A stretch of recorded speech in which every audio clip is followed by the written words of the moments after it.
Sagittarius, second half of November 2024. So what is the main theme of the month for you, Sagittarius? Oh, twin flame. That is really, really powerful. So there is something for you here.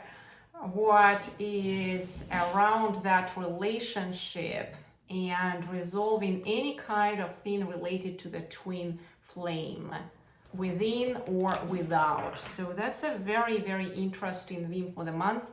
I remember how in one of my previous readings for November, specifically for the whole monthly reading, for you guys, you had that Five of Cups card, and it was about washing your emotional state. Now I understand. So probably there will be some kind of resolutions which you will need to make in the direction of your relationships, right?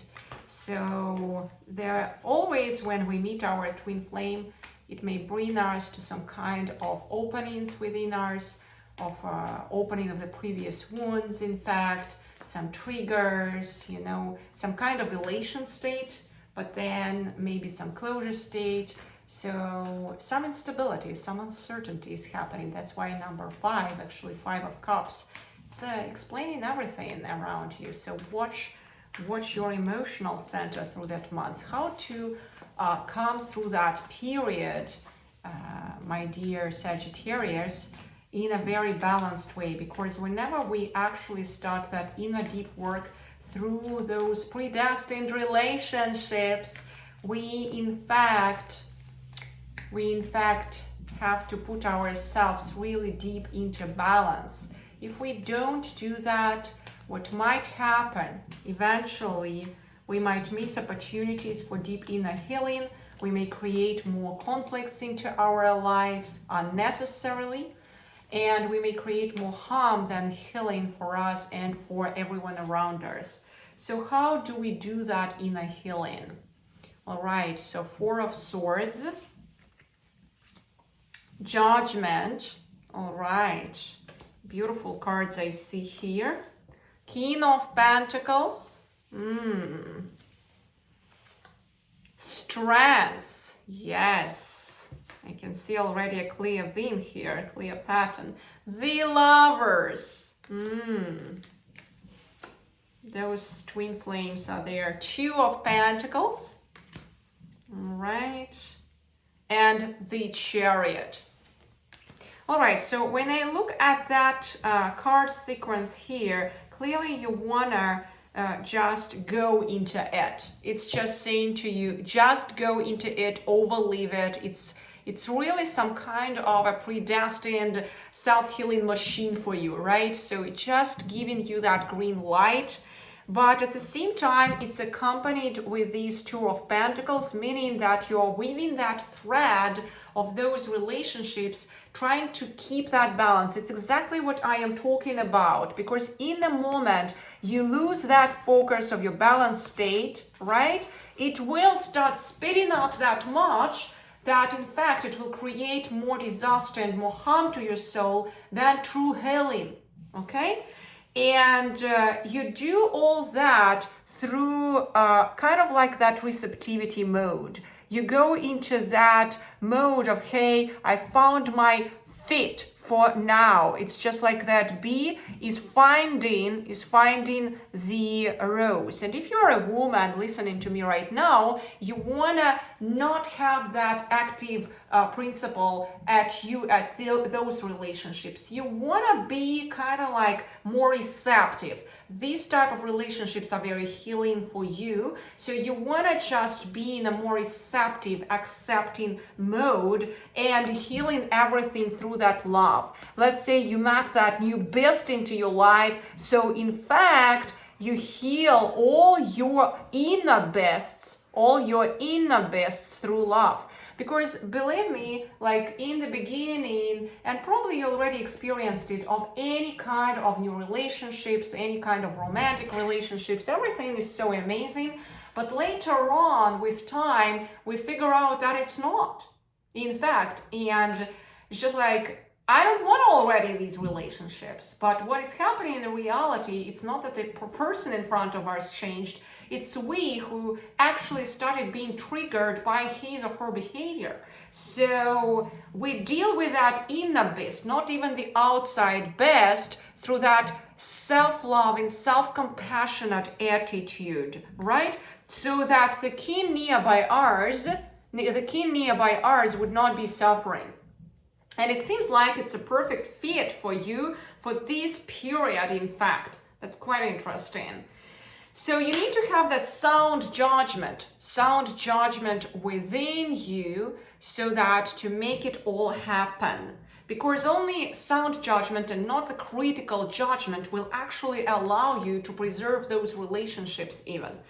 Why do I insist on that sound judgment? And what is in fact sound judgment? Sound judgment, it's like, you know, something happened, the person in front of you acted a certain way, and you have immediate reactiveness. It's just like that inner snake is coming out, you know, and it's just hurt. It's just, oh. But that is the reaction. You sit down with your journal or with your cards and you try to investigate further. Why did you have that reaction? Many times it's even illogical. Many times out of the blue it's just hurting and you don't know why it's hurting that much. So it's your inner self-work. You want to take that responsibility for those relationships by doing that inner self-work. That's how it will work in the end of the day. And release any doubts, concerns, any kind of actually those snakes, those hurting swords from you, relaxing slightly, releasing, chilling a bit. You know, when I first started living with my husband, many things started irritating me, honestly, because I didn't get prepared to live with a man at those times. And I just like, gosh, I was only dating before guys. And then I started living with a guy. Can you imagine? And like every woman who started living with a guy, you can probably understand me that many things will be, it's just like, I cannot actually be okay with those socks spread around, you know? I cannot be okay with that garbage which is laying down there already for a while. It's stinking, you know? So it's just certain things, I cannot be okay with those loud sounds out of the blue. So there's certain things here and there which may be quite sensitive for you, but then the way to actually make it happen in the end, and I'm living with my husband already more than 10 years, is to start slightly but slowly doing that self-work and releasing those disturbances, those irritations, and literally be determined to do that self-inner work. Because when a couple works in the end of the day, when you meet your twin flame,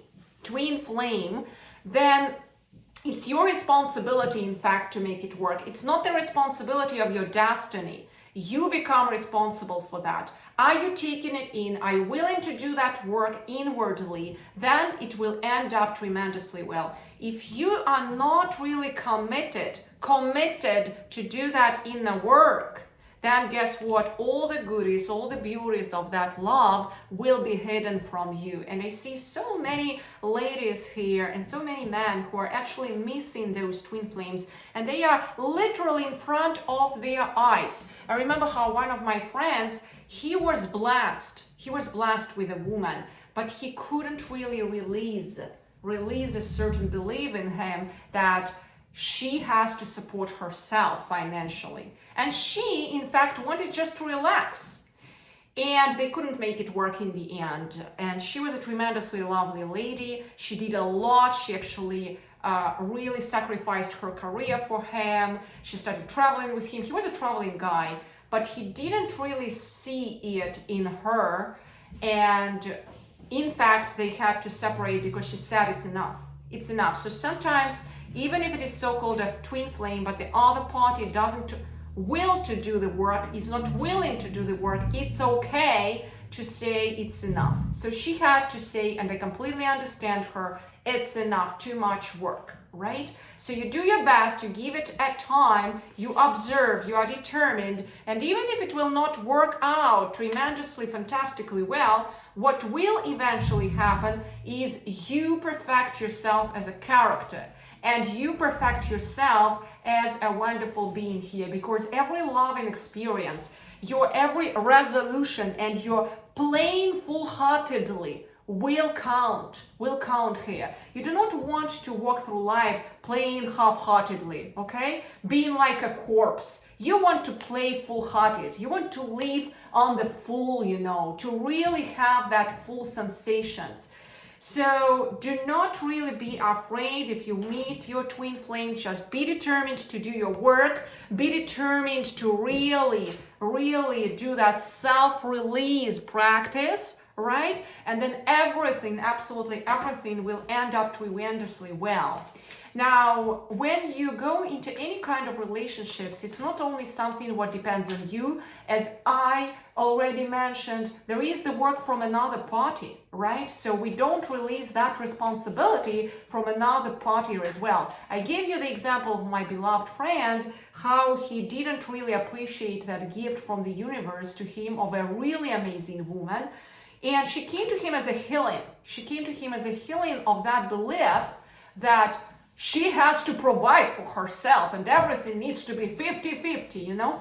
Just because he had that wound from his childhood. His mom was really dependent on his father, and his father was not treating well his mother. That's why he was afraid as a small child, his inner small child was afraid that he may become that monster in fact towards her. So he wanted to protect her from him being that monster in fact. He couldn't really release that inner child trauma from him, and he lost that woman. So again, remember, there is a responsibility from both sides for any kind of relationships, right? So, alrighty, dear Sagittarius, I hope you're fully equipped now to move forward through the second half of the month and make the right decisions to ride this circle successfully well.